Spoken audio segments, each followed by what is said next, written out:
നമസ്തേ. കഥകളി സാഗരത്തിലേക്ക് സ്വാഗതം. ഇന്ന് കലയരങ്ങിൻ്റെ ദിവസമാണ്. ശനിയാഴ്ച ആയതുകൊണ്ടൊരു പാചകമാണല്ലോ സാധാരണയായിട്ട് ഞാൻ നിങ്ങളുടെ മുൻപിൽ അവതരിപ്പിക്കാറ്. ഇന്നും ഒരു പാചകം തന്നെയാകാം. നമ്മൾ സാധാരണയായിട്ട് നമ്മുടെ ഭവനങ്ങളിൽ ഉണ്ടാക്കാറുണ്ട്. ഇന്ന് കാലത്ത് ഇപ്പം അതിന് ആരെങ്കിലും മെനക്കെടുവോ ഇപ്പോഴത്തെ വീട്ടമ്മമാരെന്ന് എനിക്കറിഞ്ഞുകൂടാ. പഴയ കാലത്തൊക്കെ നമ്മുടെ വീട്ടമ്മമാർ വൈകുന്നേരത്തെ ചായയ്ക്ക് ഉണ്ടാക്കുന്ന കായക്കൊലയുള്ള കാലത്താണെങ്കിൽ കുറച്ച് കായൊക്കെ വറുത്ത് വയ്ക്കും. അതുപോലെ ചക്കയുള്ള കാലത്താണെങ്കിൽ കുറച്ച് ചക്കയൊക്കെ വറുത്ത് വയ്ക്കും. അതുപോലെ ഇതൊന്നും ഇല്ലാത്തൊരു കാലത്താണെന്ന് വെച്ചാൽ എന്തെങ്കിലും വൈകുന്നേരം ആകുമ്പോൾ ചായയ്ക്ക് ഒരു ഉപ്പ് രസമുള്ള എന്തെങ്കിലും മധുരരസമുള്ള എന്തെങ്കിലുമോ ഒന്ന് കടിക്കാൻ കൊടുക്കണമല്ലോ. അങ്ങനെയാണല്ലോ ഒരു ശീലം. അതിനുവേണ്ടി എൻ്റെ ഭവനത്തിലൊക്കെ ഉണ്ടാക്കി വയ്ക്കാറുള്ള ഒരു ഉച്ചതിരിഞ്ഞ ചായയുടെ ഒരു ചെറുകടിയാണ് ഇന്ന് ഞാൻ പറയാൻ പോകുന്നത്. ഇതിൻ്റെ പേര് അരിക്കൊണ്ടാട്ടം. കൊണ്ടാട്ടനാണിത്, അരിക്കൊണ്ടാട്ടൻ. പാവയ്ക്ക കൊണ്ട് കൊണ്ടാട്ടൻ ഉണ്ടാക്കും, പയറുകൊണ്ട് കൊണ്ടാട്ടൻ ഉണ്ടാക്കും, കോവയ്ക്ക കൊണ്ട് കൊണ്ടാട്ടൻ ഉണ്ടാക്കും, കുമ്പളങ്ങയുടെ തൊണ്ടും ചോറും കുരുവും എല്ലാം കൂടി ചേർത്ത് ഇത്തിരി ഉപ്പ് പുരട്ടി ഉണക്കിയിട്ട് അങ്ങനൊരു കൊണ്ടാട്ടൻ ഉണ്ടാക്കും.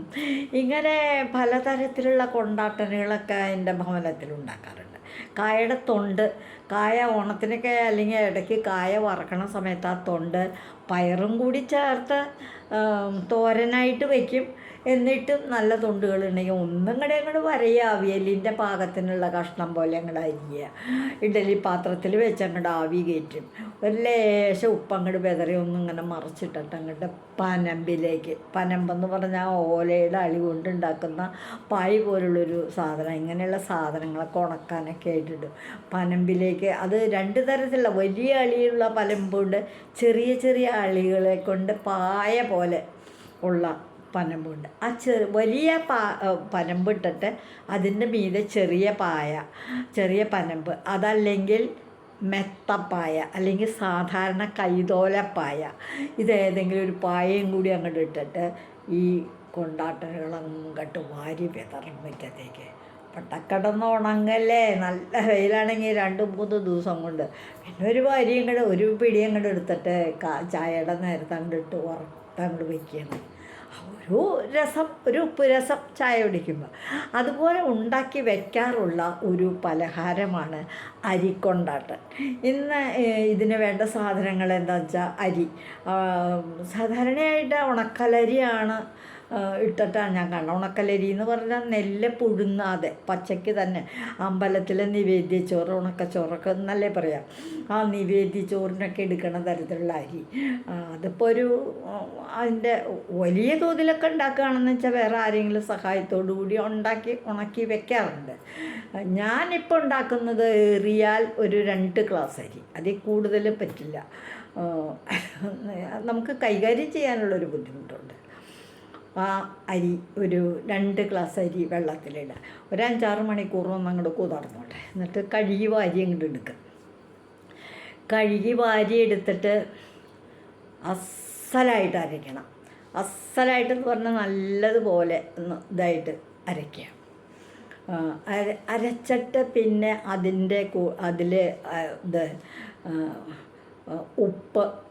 ഉപ്പിടണം.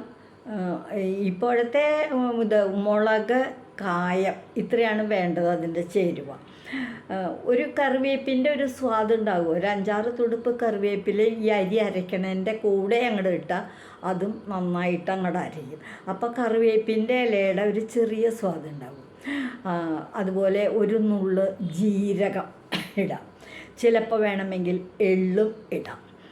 ഇതെല്ലാം കൂടിയിട്ട് നല്ലതുപോലെ അരച്ച് വച്ച മാവിൽ നല്ലതുപോലെ പിന്നെ വെള്ളത്തിൽ അങ്ങോട്ട് കലക്കുക. നമ്മൾ ഇടിയപ്പത്തിൻ്റെ പൊടിയൊക്കെ കലക്കി കുറുക്കണ പോലെ അസലായിട്ട് അങ്ങോട്ട് കലക്കുക. ദോശയുടെ ഇങ്ങനെ എടുത്ത് ഒഴിക്കുമ്പോൾ ഇങ്ങനെ ആകണം വിധത്തിൽ.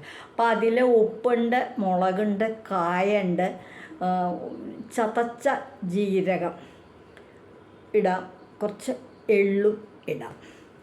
ഇതെല്ലാം കൂടെ വന്നിട്ട് അങ്ങോട്ട് കുറുക്കുമ്പോൾ ഒരു കാര്യം ശ്രദ്ധിക്കണം. ഇതാണ് ഏറ്റവും ശ്രദ്ധിക്കാനുള്ളത്.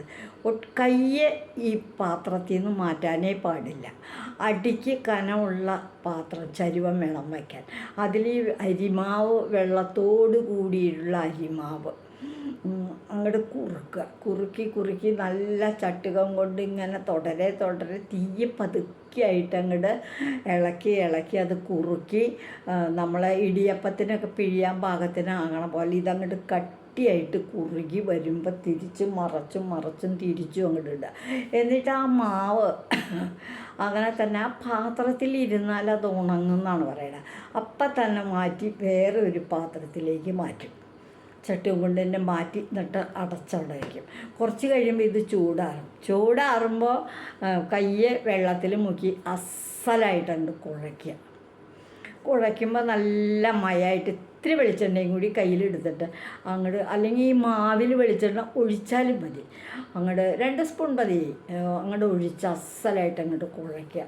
എന്നിട്ട് സേവക നാഴിയിലേക്ക് മുറുക്കിൻ്റെ ചില്ലിട്ടിട്ട് ഈ മാവ് അങ്ങോട്ട് ചേർത്തിട്ട് നല്ല ഇതിലേക്ക് ഈ പറഞ്ഞതുപോലെ വെയിലത്തിട്ട് നമ്മൾ ഉണക്കാൻ ഉപയോഗിക്കുന്ന, എനിക്ക് അതിന് ഈ റെക്സിൻ്റെയൊക്കെ ഷീറ്റ്, അതല്ലെങ്കിൽ നല്ല പ്ലാസ്റ്റിക്കിൻ്റെ ഉണക്കാനിടാവുന്ന തന്നെയുള്ള ഷീറ്റുകളുണ്ട്. ആ ഷീറ്റുകളിലേക്ക് അത് സ്ലാബും വെച്ചിട്ടാകുമ്പോൾ അങ്ങനെ മുറുക്കിൻ്റെ ചില്ലിക്കൂടെ ഇങ്ങനെ നീളപ്പാട് ഇങ്ങനെ അങ്ങോട്ട് പിഴിഞ്ഞെടുക്കാം. അങ്ങനെ പിഴിഞ്ഞെടുത്തിട്ട് അതങ്ങനെ തന്നെ പിടിച്ച് കൊണ്ടുപോയിട്ട് അങ്ങോട്ട് വെയിലത്ത് വയ്ക്കുക. ഞാൻ 2 മുറത്തിലൊക്കെ ആയിട്ട് ആദ്യം പ്ലാസ്റ്റിക് ചാക്കിടും, പിന്നെ നല്ല പ്ലാസ്റ്റിക് പേപ്പർ ഇടും, എന്നിട്ട് അതിലേക്ക് പിഴിഞ്ഞൊഴിച്ചിട്ടാണ് വെയിലത്ത് കൊണ്ടുവയ്ക്കുക. അപ്പോൾ നമുക്ക് എടുത്ത് കൊണ്ടുവയ്ക്കാനൊക്കെ എളുപ്പമുണ്ടല്ലോ. അതുകൊണ്ട് അങ്ങനെ വെയിലത്ത് വെച്ചിട്ട് ഉണക്കുക. അത് അനക്കണ്ട, ഒരു 3 ദിവസം അങ്ങോട്ട് അസലായിട്ട് വെയിലാണ് കൊണ്ടോട്ടെ. അപ്പം ഈ മാവ് കുറുക്കുമ്പോൾ അതിൻ്റെ കൂടെ അല്പം സോഡാപ്പൊടി ഇട്ടാൽ ഇത് വറക്കുമ്പോൾ അങ്ങനെ പൊരിഞ്ഞിരിക്കും. മലരൊക്കെ പൊരിഞ്ഞിരിക്കണ പോലെ നല്ല പൊരിഞ്ഞ് വരും. അത് സോഡാപ്പൊടി ഇനിയിപ്പോൾ വയറിനൊക്കെ കിടന്ന് തോന്നണവരത് കൂട്ടണ്ട, സ്വാദിനൊന്നും കുറവുണ്ടാവില്ല. ഇത് ഉണക്കിയിട്ട് വച്ചിട്ട് പിന്നെ നമുക്ക് ആവശ്യമാകുമ്പോൾ വൈകുന്നേരം ചായക്ക് കുറച്ച് വെളിച്ചെണ്ണ അടുപ്പത്ത് വെച്ചിട്ട് ഒരുപാട് എണ്ണമേറ്റ കുടിക്കൊന്നുമില്ല. അത് എടുത്തങ്ങോട്ട് വറുത്ത് കോരിയെടുത്ത് നമ്മൾ ചക്ക വറുത്ത് തിന്നുന്ന പോലെയോ വറുത്ത് തിന്നുന്ന പോലെയോ ഒരു മുറുക്ക് തിന്നുന്ന പോലെയോ പക്കാവട തിന്നുന്ന പോലെയോ ഒരു ദിവസം ചായക്ക് ഇത്തിരി അരിക്കൊണ്ടാട്ടൻ. കുട്ടികളെ എരിവ് ചുമന്ന മുളക് കൂട്ടിയാലത് ചുമന്നിരിക്കും. ചിലപ്പോൾ ഞാൻ ചുവന്ന മുളക് അല്ലാതെ കൂട്ടുക, ചിലപ്പോൾ ഒരു 2-3 പച്ചമുളക് അങ്ങോട്ട് ചേർക്കും. അപ്പം എന്താണെന്ന് വെച്ചാൽ ഈ അരിക്കൊണ്ടാട്ടൻ വറുത്ത് കയറ്റി വെച്ചാൽ അത് വെളുത്തിരിക്കും. രണ്ടിനും വലിയ എരിവ് വേണ്ട, ചെറിയൊരു സ്വാദ് വ്യത്യാസം, പച്ചമുളകിൻ്റെ സ്വാദും ചുവന്ന മുളകിൻ്റെ വലിയ വ്യത്യാസമൊന്നും ഇല്ലാതെ കണ്ട് അങ്ങോട്ട് കഴിച്ചു പോയില്ല. ഞാൻ ഇന്ന് ഉണക്കി വച്ചിരുന്ന അരിക്കൊണ്ടാട്ടൻ കുറച്ചെടുത്ത് വറുത്തിട്ടുണ്ട്, നിങ്ങളെ കാണിച്ചു തരാം. 2 കഷ്ണം തിന്നോളൂ. കൊണ്ടുവന്നിട്ടുണ്ട്.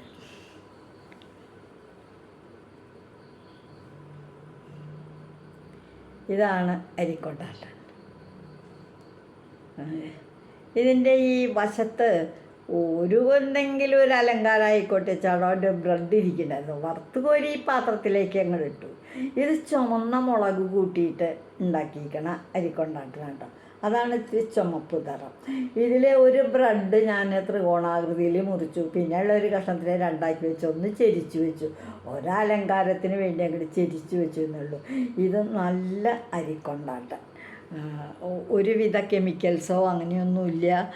കുട്ടികൾക്കൊക്കെ വളരെ ഇഷ്ടവും. നല്ല തകർച്ചയുണ്ട്, ഒട്ടും ഇങ്ങനെ വിഷമമൊന്നുമില്ല, കടിച്ച് തിന്നാൻ വിഷമമൊന്നുമുള്ളതല്ല. അതാ നോക്കൂ, നല്ല രുചിയാണ് കേട്ടോ.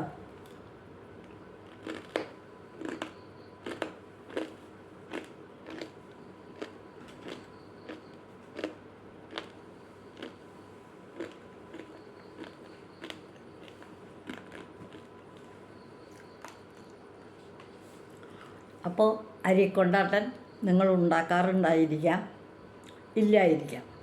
ഇല്ല എന്നുണ്ടെങ്കിൽ ഇതൊന്ന് പരീക്ഷിച്ച് നോക്കിക്കോളൂ.